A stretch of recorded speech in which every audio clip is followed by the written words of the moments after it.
Hola, un gusto saludarte en nuestro nuevo encuentro de la materia que estamos desarrollando en este tiempo, Introducción a la Antropología Cultural, bajo el marco institucional de la World Mission University.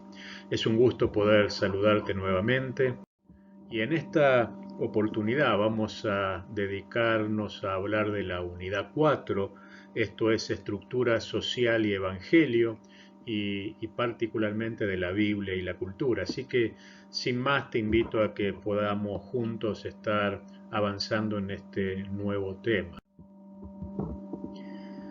La estructura social de la época de Jesús tenía particularidades, obviamente, como cualquier momento histórico a lo largo del tiempo y de la historia de la humanidad.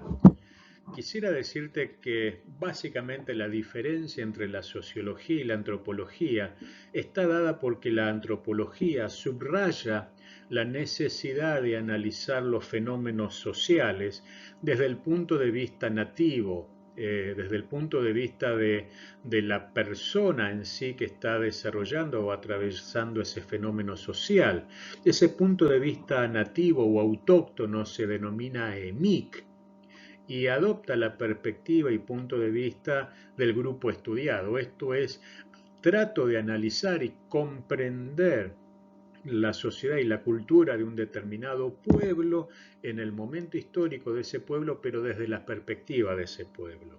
En cambio, la sociología adopta un modo distinto, un modo ético, esto es, se usan los esquemas mentales del propio investigador y su análisis. Voy a tratar de comprender cómo funciona la sociedad del pueblo nativo tal, pero no lo hago desde la perspectiva de ellos y estando con ellos, aunque pueda haber obviamente observación participante, sino que trato de analizarlo desde mi propia perspectiva, con mis propios marcos intelectuales, mentales y mi propio análisis. Tenemos que tener en cuenta que para el estudio de los fenómenos sociales siempre hay determinados factores que tenemos que tener en cuenta, y para poder comprender y conocer una cultura determinada tenemos que analizar y tener muy en claro cuáles son esos factores y la incidencia de los mismos en ese momento histórico determinado. Tener en cuenta en primer lugar el factor geográfico y social. Palestina era un pequeño país pobre de Medio Oriente. ¿Sí? Ese es el primer marco que tenemos que tener en cuenta. El segundo es el factor étnico. Jesús era un judío que se insertó en un contexto particular, la Palestina del primer siglo, bajo la dominación romana, pero Palestina también era un crisol de otras razas y de otros grupos étnicos que convivían juntos. Pero Jesús particularmente era judío. Los factores políticos determinantes de ese momento histórico. No podemos pasar por alto que la Palestina del primer siglo estaba bajo la dominación del Imperio Romano. Y esto va a ser un eje sumamente importante, y de hecho lo vamos a ver en el Nuevo Testamento, en los Evangelios, el desarrollo de lo que esto significó y de cómo Roma estaba inmersa en la cultura judía del primer siglo, y Jesús incluso se dirigía a las autoridades romanas y soldados romanos teniendo en cuenta y reconociendo este factor de dominación política. Obviamente, tenemos que tener en cuenta los factores religiosos, ¿sí? El factor espiritual, religioso, y ahí debería decir factor espiritual y religioso, no religioso y religioso, después lo corregiremos. Estaba determinado por los fariseos, los saduceos, los celotes, los esenios, ya dimos cuenta de ellos, pero cada una de estas subculturas determinaba el tapiz espiritual y religioso de la Palestina del primer siglo, y había obviamente factores históricos que hay que tener en cuenta. Dice Gálatas 4:4 que en el cumplimiento del tiempo nació Jesús. El Señor no vino ni un minuto antes ni un minuto después, nació cuando Dios en su soberana voluntad lo determinó, y hay un factor histórico como en toda cultura y en toda sociedad que tenemos que tener en cuenta. Entonces es importante que en primer lugar tengamos en cuenta la diferencia entre el EMIC y el éthique como perspectiva de abordaje al estudio de una cultura y de una sociedad. En segundo lugar, cuando tomamos, por ejemplo, la época de Jesús y queremos analizar la estructura social de su contexto, nos vamos a dar cuenta que la Palestina del primer siglo era una sociedad teocrática. Esto es, Dios era el centro del pueblo judío y en la perspectiva judía los cambios sociales solo podían venir de parte del movimiento mesiánico, debía venir por medio o a través de la religión. No pensaba el judío en otra forma de restauración y de liberación que no sea por medio de la religión. Jesús, de hecho, era un líder religioso. En este sentido, Jesús y sus seguidores eran un grupo intrajudío, esto es, dentro del judaísmo de renovación. Así nace el movimiento de Jesús. Se convirtieron en el transcurso de los días y en el desarrollo del ministerio del Señor en un movimiento social al cual las multitudes seguían y tenía enseñanzas propias, resignificaron la ley, le dieron el real y verdadero sentido que tenía la ley de Moisés. Jesús les dice a los discípulos y a la multitud, yo no vine a abogar la ley, sino vine a cumplirla. El movimiento social que comienza Jesús terminó en la iglesia cristiana, derivó en la iglesia cristiana, pero generalmente los movimientos sociales tienen dos finales posibles, o se desintegran o se institucionalizan. En nuestro caso, el movimiento de Jesús se institucionalizó con el correr de los tiempos y dio lugar a la iglesia cristiana. La Palestina del primer siglo tenía una cultura helénica. Jesús habla del reino de Dios, constituye y explica lo que es el reino de Dios, y el reino es una realidad presente. Había milagros, señales, prodigios, pero también era una señal de que Dios se acercó para llevar esperanza y para dar un nuevo futuro. La redención y la paz, la liberación final eran posibles a través del ministerio de Jesús y con el advenimiento del reino de Dios. La tensión entre lo presente y lo porvenir, entre lo inmediato y lo eterno. El vencer la muerte y la dominación definitiva sobre el pecado era la victoria final que cada uno de nosotros hemos conquistado por la fe en Jesús y a través del sacrificio de Cristo. Si seguimos avanzando y pretendemos analizar un poco la estructura social de la iglesia primitiva, vamos a ver que este movimiento incipiente de origen judío, este movimiento intrajudío que se empieza a sofisticar y que pasa a ser un movimiento social determinado, se transforma en el movimiento de los seguidores de Jesús y que finalmente van a derivar en la iglesia cristiana. El principal legado del Imperio Romano al occidente, quizá una de las partes más importantes de la cultura romana, sea el del derecho romano. La base de prácticamente todo el derecho occidental abreva o tiene como fuente el derecho romano. Las principales instituciones de nuestro derecho occidental vienen del derecho romano.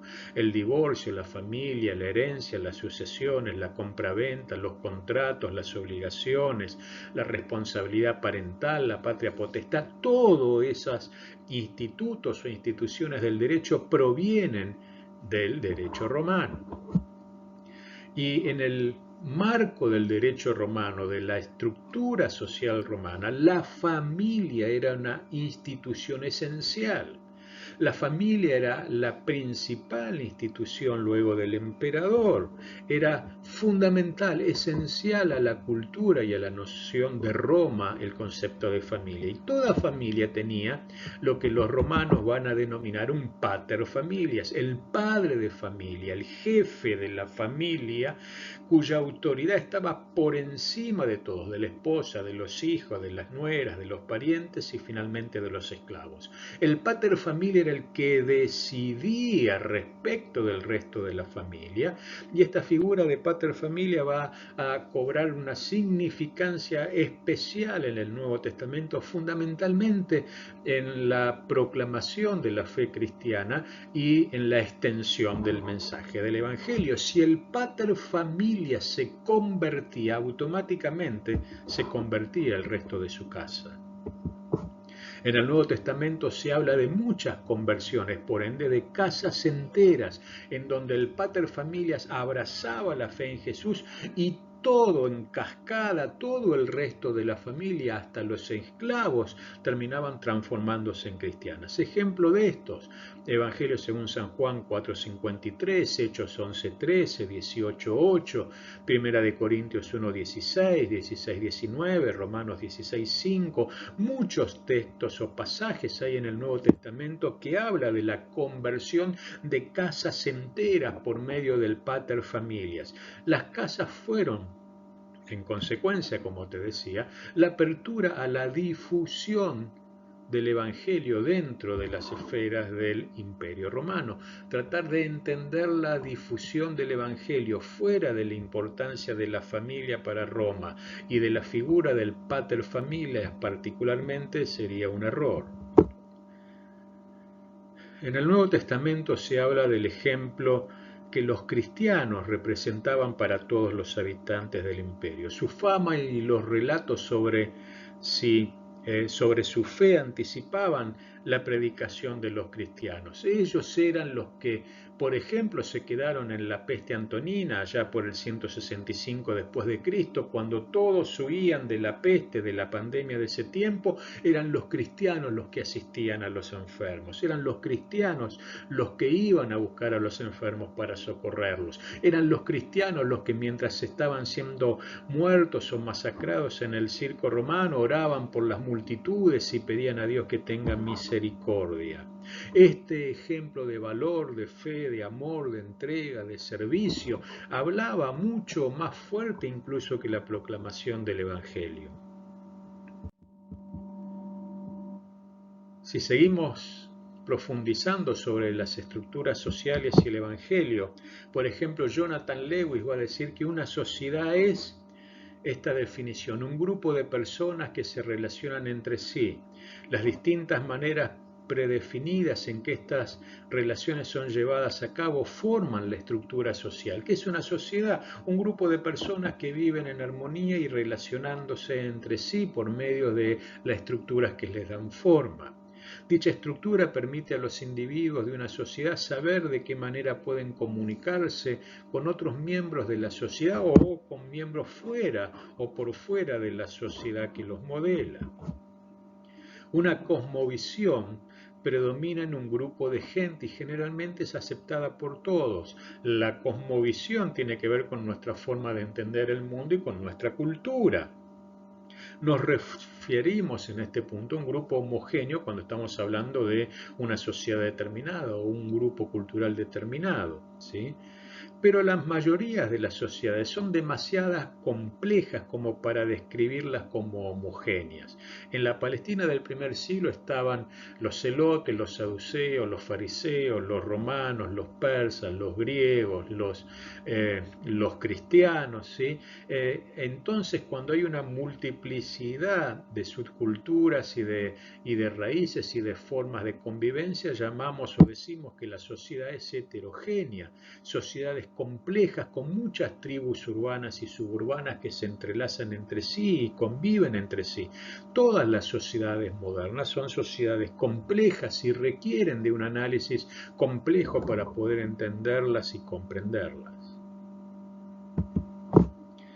En Cristo, si bien no hay diferencias, porque en Cristo no hay siervo ni libre, hombre o mujer, en la Iglesia menos debería haber diferencias. Si bien es cierto que la iglesia local tiene formas de crecimiento irregular en cada uno de sus miembros y que cada uno de sus miembros tienen distintos estratos sociales y características sociales, por ejemplo en las iglesias multidiversas, eso no significa de que como en la iglesia de Antioquía todos sean parte de un mismo cuerpo, se necesiten entre sí y crezcan armoniosamente a partir de la obra del Espíritu Santo en ellos.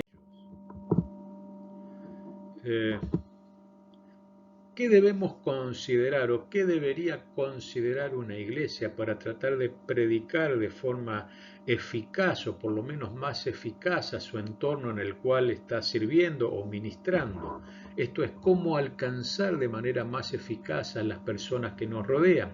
Tenemos que tener en cuenta un par de variables. La primera de ellas es el contexto social, las características del barrio, de la vecindad en la cual nosotros estamos ejerciendo el ministerio. No es lo mismo una zona pobre que una rica, una zona industrial, una zona urbanizada, una zona rural, una zona comercial, una zona económica. Eso va a determinar el contexto social en el cual nosotros estamos ministrando y las características de la mayoría de las personas que viven allí.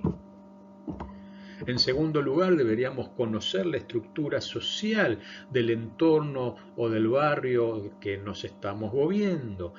Son generalmente o más inmigrantes, hay una alta tasa de inmigrantes, no de personas profesionales, de no profesionales, de trabajadores, de desocupados, de familias constituidas, de familias ensambladas, de divorciados. ¿Qué tipo de estructura social predomina en el área en la cual está la iglesia? Esto es importante tenerlo en cuenta para redireccionar la comunicación del mensaje del Evangelio.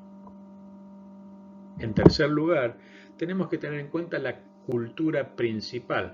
Obviamente vamos a decir, somos mexicanos, argentinos, hondureños, salvadoreños, brasileros, americanos, no importa, pero en esa zona hay una cultura principal, ¿sí? Son inmigrantes, la zona tiene la característica de que la mayoría son inmigrantes o hijos de inmigrantes italianos, españoles, ingleses, son nativos, son jóvenes. Indagar sobre esto nos puede dar herramientas valiosas para poder mejorar la comunicación del mensaje. Las necesidades principales que tienen los habitantes de esa zona o de ese barrio. La mayoría tiene necesidades económicas, laborales, de salud, son desocupados, necesitan tal o cual característica, tienen esta necesidad principal. Es una zona donde hay mucha droga, donde hay mucha violencia, donde hay mucho delito. ¿Cuál es la característica principal? Nos va a guiar a la necesidad más importante de esas personas. Jesús fue a los leprosos porque ellos eran un grupo especial que estaba separado del resto y tenían necesidades específicas, ser sanos. Y esto nos va a permitir modelar una comunicación clara y simple del Evangelio de Jesucristo, teniendo en cuenta cada una de estas caracterizaciones sociales del lugar en el cual estamos realizando o ejerciendo nuestro ministerio. Para todo esto, el principal o el mejor ejemplo siempre, obviamente, es Jesús. Tenemos que mirar en detalle y analizar y comprender en detalle el ejemplo y el ministerio de Jesús. Él conocía al público al cual se dirigía, sabía el estatus de cada uno de ellos, la posición que ocupaba ese individuo en el sistema social. Ustedes van a ver permanentemente la crítica de los fariseos y los religiosos. Te juntas con pescadores, con prostitutas, con gente que están lejos de Dios, con recaudadores de impuestos, con lo peor de la sociedad. Y Jesús les va a decir es que los médicos, los sanos no tienen necesidad del médico, sino los enfermos. Pero él sabía con quién hablaba. Si era pescador, si era agricultor, si era un enfermo, si era una autoridad romana, si era un soldado, si era un religioso. No habló de la misma manera con María Magdalena que con Nicodemo o Simón. Aún los niños entendían el mensaje de Jesús, por eso le seguían. Era tan simple Jesús al hablar que todos podían entenderlo, y particularmente los discípulos. Y cuando ellos no entendían, porque hablaba por parábola, Jesús estaba dispuesto a entenderles, pero básicamente el mensaje era simple, no complejizaba el mensaje comunicacional. Jesús siempre sació la necesidad de las personas, incluso antes de predicarles el Evangelio. Y esto es lo que encontramos en Lucas 9 y 10. Cuando Jesús les pide a los 12 y luego a los 70 que vayan y prediquen el Evangelio del Reino y le da las pautas para desarrollar la misión, nos vamos a dar cuenta que eran pautas sumamente claras y que la iglesia con el correr de los tiempos transgiversó. Ejemplo, Jesús les dice, lean con atención esos pasajes. En primer lugar, no lleven bolsas, ni alforjas, ni nada. Esto es, sean dependientes de Dios. En segundo lugar, le dice, cuando lleguen a una ciudad, bendíganla. Díganle, disfruten de la bendición de Dios. Y si una ciudad no las reciba, entonces sacúdense en el polvo de sus pies respecto de ellas y su castigo será peor que el de Sodoma y Gomorra. Pero la segunda parte de la instrucción es bendigan a la ciudad, oren por la ciudad, bendigan a todos. En tercer lugar dice, y coman lo que entren en las casas y coman lo que la gente les ponga delante. Esto es, entablen un vínculo de relacionamiento con las personas, no prediquen en el vacío. Y cuando ustedes tengan vínculo con esas personas y las personas los inviten a sus casas, coman lo que les ofrezcan porque el obrero es digno de su salario. En cuarto lugar les dicen, y oren por los que están enfermos para que sean sanados. Bendíganlos. Y finalmente, lo último de la instrucción es, y díganles, el reino de los cielos se ha acercado. Lo final, lo último era la predicación. Nosotros hemos alterado el orden. Primero predicamos, si se convierte entonces es de los nuestros y podemos tener comunión con ellos. Y recién allí oramos por sus necesidades y bendecimos solamente a aquellos que aceptan. Invertimos el orden, por eso no siempre tenemos los mejores resultados. Pero en toda sociedad hay modificaciones y hay justaposiciones. Tenemos que tener en cuenta que esta es una realidad en todas las sociedades, independientemente de cuál sea. Obviamente volvemos, ¿te acordás del cuadro de la clase anterior? La Biblia, tenemos ritos, creencias, la iglesia y nuestra cultura evangélica, nuestro etos dominante. Pero a eso le tenemos que sumar una serie de filtros que todas las personas ponen.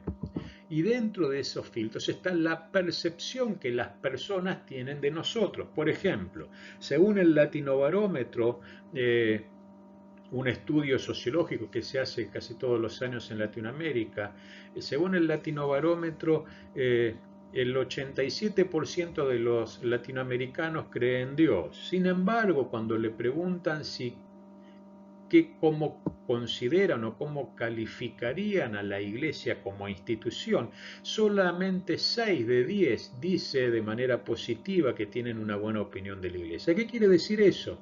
Que la gran mayoría de los latinoamericanos creen en Dios pero no creen en la iglesia, y eso habla más de nosotros que de ellos. Por alguna razón, en la percepción de la gente, nosotros no somos confiables. Esto llega casi al 50% en los Estados Unidos.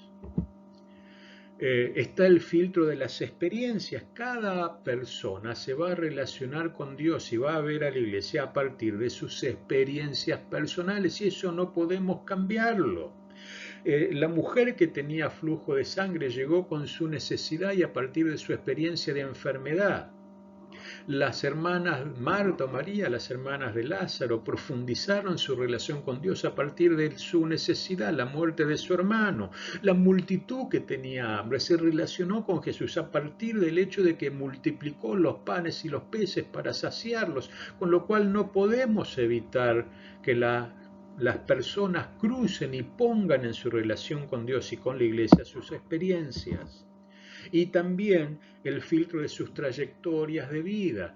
Jesús les dice a los discípulos, pero yo no sané a 10 ciegos, ¿por qué solamente vinieron 2 a agradecer? Y esto tiene que ver con la elección. Dios los sanó incondicionalmente, más allá de la respuesta que cada persona le iba a dar. Y nosotros tenemos que tener en cuenta esto. Bendigan a todos, les dice Jesús. Sanen a todos. Y después tenemos que considerar cómo vivencia cada persona la espiritualidad, que así como cada uno de nosotros somos seres únicos e irrepetibles, y ninguno de nosotros es parecido al otro, tampoco nuestra relación con Dios es igual, es similar. Todos podemos adorar a Dios y cantar coros en la iglesia, pero no todos adoramos a Dios de la misma forma, aunque lo hagamos cantando. Algunos pueden reírse mientras cantan, otros llorar porque acaban de tener un problema, otros pueden quedarse callados, otros arrodillados, otros levantar las manos, depende de cada uno de nosotros y de las características de nuestra personalidad. Por ende, la realidad finalmente queda conformada y el mensaje tiene que tener en cuenta, fundamentalmente la comunicación del mensaje, tiene que tener en cuenta, después de todo esto, cuáles son las cosas urgentes que movilizan a las personas, cuál es su urgencia. Jesús les dio de comer, sanó al ciego, libertó al endemoniado, curó al leproso, resucitó al muerto, esa era la urgencia. Después les predicó, después le dijo, vete, tu fe te ha salvado. En segundo lugar, obviamente la realidad va a estar atravesada por la búsqueda de Dios que haga o no haga esa persona. No es lo mismo predicar el Evangelio a alguien que no esté buscando a Dios que a alguien que sí esté buscando a Dios. Y finalmente el comportamiento que tenga esa persona y cómo se relacione con los demás también va a ser parte de la realidad a la hora de comunicar el mensaje de salvación. Para entender nuestro contexto,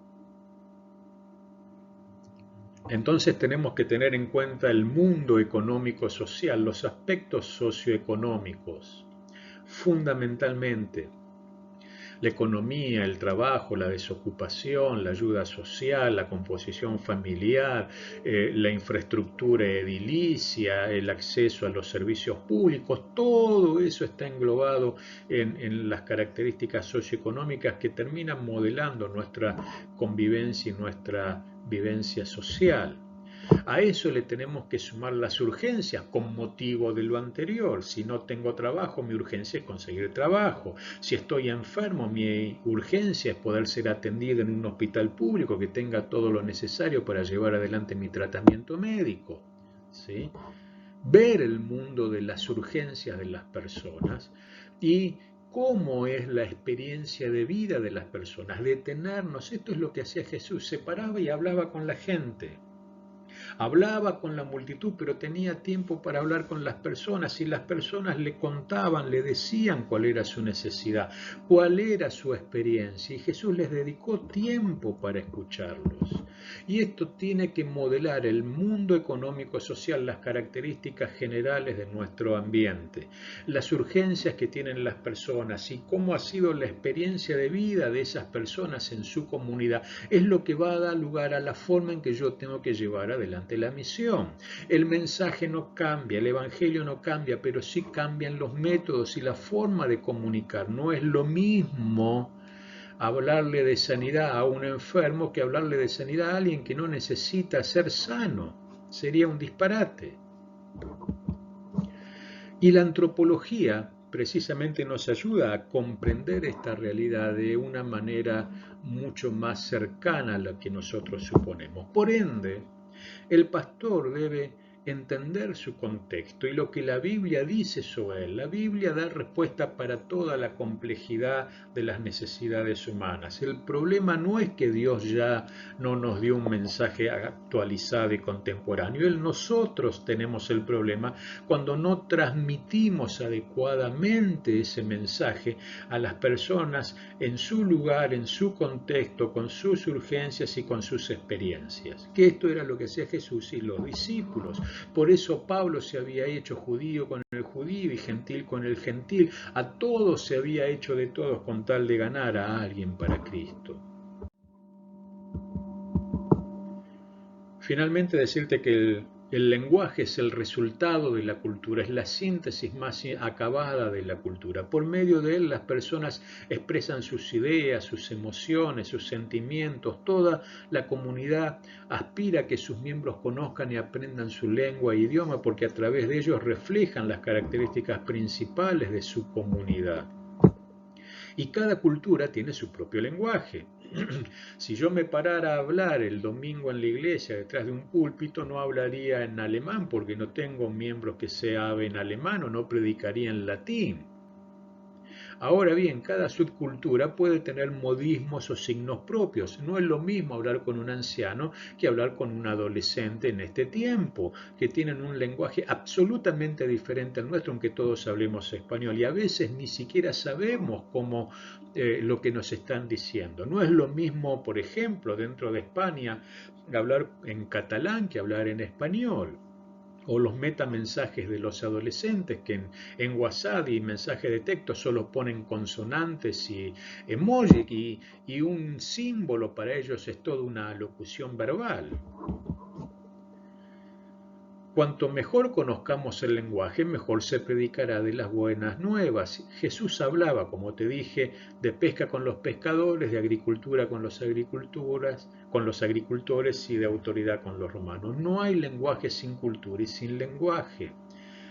No hay evangelio sin cultura y sin lenguaje. Déjame darte un ejemplo. Si yo le digo a mi hijo adolescente, alcanzame ese pasacassette, esa video reproductora, dame ese tintero y la pluma, no va a saber de qué le estoy hablando porque nunca los conoció. Mis hijos dicen, ¿cómo vos hablás por el celular? Porque ellos hacen de todo en el celular menos hablar por teléfono. Entonces hay palabras que ya quedaron fuera de moda simplemente porque ya no hay videocasetera, videoreproductores, ya no tenemos, ¿sí? Grabadores de voz, eso no existe.